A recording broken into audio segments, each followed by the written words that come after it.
Kerala high court ने राज्य सरकार के 6 साल पुराने फैसले को पलट दिया है। इसके तहत केरल में मुसलमानों को अल्पसंख्यक होने के नाम पर 80% स्कॉलरशिप दी जा रही थी। बाकी बची 20% स्कॉलरशिप ईसाइयों को दी जा रही थी। कोर्ट के इस फैसले के बाद अब सरकार के सामने मुश्किल खड़ी हो गई है। कोर्ट के इस फैसले से मुसलमानों में भारी नाराजगी है। इसके उलट ईसाइयों ने इस फैसले का स्वागत किया है। फैसला शुक्रवार को चीफ जस्टिस एस मुनि कुमार और जस्टिस शाजी पी चेली ने दिया है। मुख्यमंत्री पिनाराई विजयन ने कोर्ट के फैसले को पढ़ने के बाद ही कोई फैसला लेने की बात कही है। केरल में मुसलमानों के सबसे बड़े संगठन इंडियन यूनियन मुस्लिम लीग IUML ने इस फैसले पर राज्य सरकार को कटघरे में खड़ा किया है। IUML ने इंडियन एक्सप्रेस से कहा है कि सरकार अदालत के सामने तथ्य रखने में असफल रही है। स्कॉलरशिप का अनुपात खत्म कर पूरी स्कॉलरशिप मुसलमानों को दी जानी चाहिए।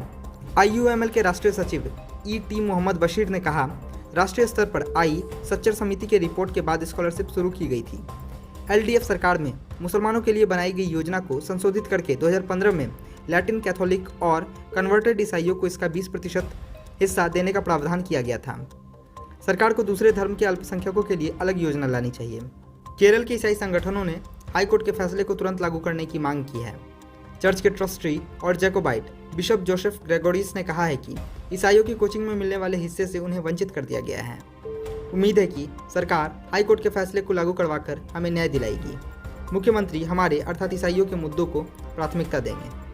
केरल की 11 सदस्यीय कमेटी ने जस्टिस राजेंद्र सच्चर कमेटी की सिफारिश को लागू किया था। इस योजना के तहत डिग्री और पोस्ट ग्रेजुएशन करने वाली 5000 मुस्लिम छात्राओं को स्कॉलरशिप दी जाती थी। फरवरी 2011 में इस योजना में कन्वर्टेड ईसाइयों और लैटिन कैथोलिक ईसाइयों को भी शामिल किया गया। 2015 में सरकार ने फिर से फैसले में बदलाव किया और नए आदेश में कहा गया कि स्कॉलरशिप को 80 और 20 के अनुपात में बांटा जाएगा। इसमें 80% हिस्सा मुसलमानों का और 20% हिस्सा ईसाइयों का होगा। इस फैसले को केरल के एक वकील ने हाईकोर्ट में चुनौती दी थी।